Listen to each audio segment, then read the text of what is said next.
Assalamualaikum warahmatullahi wabarakatuh. Perkenalkan, saya Nur Rahman, calon guru penggerak angkatan 7 dari SMA Negeri 1 Keramat, Kabupaten Tegal. Kali ini saya akan menyampaikan jurnal refleksi 2 mingguan untuk modul 2.2, yaitu tentang pembelajaran sosial dan emosional. Kali ini saya akan menggunakan model DIL ya, Description, Examination, and Articulation of Learning. Mulai tanggal 23 Februari tahun 2023, Pendidikan Guru Penggerak Angkatan 7 sudah masuk modul 2.2, yaitu pembelajaran sosial dan emosional. Sebuah judul yang cukup asing waktu itu di telinga saya. Seperti pada modul sebelumnya, rangkaian kegiatan diawali dengan mulai dari diri, yaitu dengan merefleksikan kompetensi sosial dan emosional saya maupun murid. Dilanjutkan dengan mempelajari eksplorasi konsep yang berisi tentang pentingnya pembelajaran sosial dan emosional.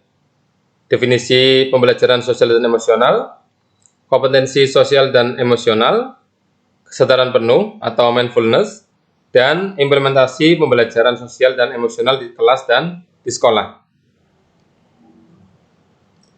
Pada eksplorasi konsep ini, juga kami diminta menganalisis permasalahan Pak Eling, seorang guru yang mendapat tugas sebagai wakil kesiswaan dan sekaligus sebagai ketua panitia perayaan ulang tahun sekolah. Dengan berbagai kesibukan tersebut, ditambah harus mengajar di kelas, membuat Pak Eling kadang tidak fokus dalam bekerja.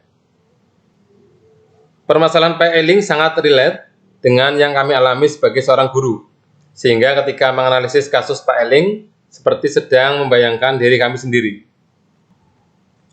Kegiatan dilanjutkan dengan ruang kolaborasi bersama fasilitator Bapak Herul Zaman dan teman-teman kelas A dengan jadwal hari Selasa tanggal 28 Februari tahun 2023 dimulai pukul 15.30 sampai pukul 18. Kelas A dibagi 3 kelompok dan saya dikelompokkan dengan Budia dan Pak Sisbanani. Kami mendiskusikan ide implementasi PSE baik untuk murid maupun untuk rekan sejawat. Dari kegiatan tersebut, pemahaman kami tentang PSE semakin bertambah. Selanjutnya, pada tahap demonstrasi kontekstual, kami diminta membuat rencana implementasi pembelajaran sosial dan emosional bagi murid di kelas, yaitu berupa RPP yang di dalamnya terintegrasi pengembangan KSE. Setelah itu, elaborasi pemahaman bersama instruktur Bapak Nunuk Riza Puji, dan dilanjutkan membuat koneksi antar materi, yaitu melakukan refleksi pengetahuan sebelum, selama, dan sesudah mempelajari modul ini. Mempelajari modul pembelajaran sosial dan emosional menambah wawasan dan pemahaman saya, bahwa sebagai guru, kita tidak hanya mengakomodasi kesiapan belajar murid secara fisik dan pengetahuan akademik saja, tetapi harus juga memperhatikan kondisi kesiapan sosial dan emosional murid. Selama ini, sebetulnya sudah ada usaha untuk menyiapkan kesiapan murid dalam mengikuti pembelajaran, dengan menyapa, menanyakan kabar, dan menanyakan kesiapan murid dalam mengikuti pembelajaran. Tapi memang hanya sebatas itu saja, belum menanyakan kondisi perasaan murid dan bagaimana membuat murid bisa mengelola emosinya tersebut sehingga bisa fokus dan sepenuhnya hadir dalam pembelajaran. Setelah mempelajari konsep pembelajaran sosial dan emosional, saya mendapat banyak pelajaran berharga terkait profesi saya sebagai seorang guru. Di antaranya adalah pentingnya guru memiliki kompetensi sosial dan emosional yang baik, karena akan lebih stabil emosinya, lebih resilient atau tangguh, dan akan merasa nyaman di kelas, sehingga dapat bekerja lebih baik dengan murid.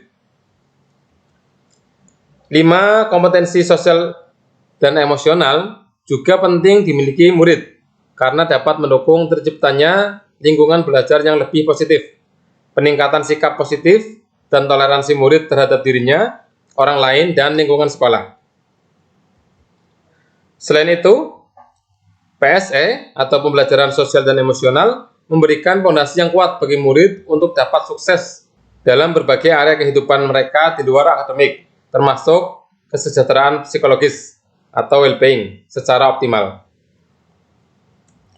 Setelah mempelajari pembelajaran sosial dan emosional, rencana perubahan yang akan saya terapkan adalah yang pertama, bagi murid, saya akan melakukan pembelajaran yang terintegrasi dengan kompetensi sosial dan emosional atau KSE.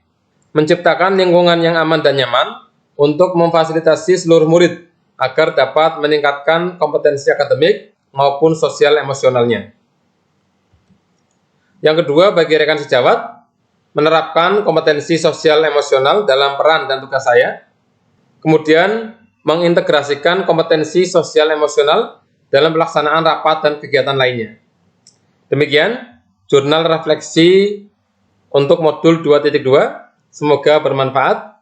Saya akhiri. Assalamualaikum warahmatullahi wabarakatuh. Salam dan bahagia.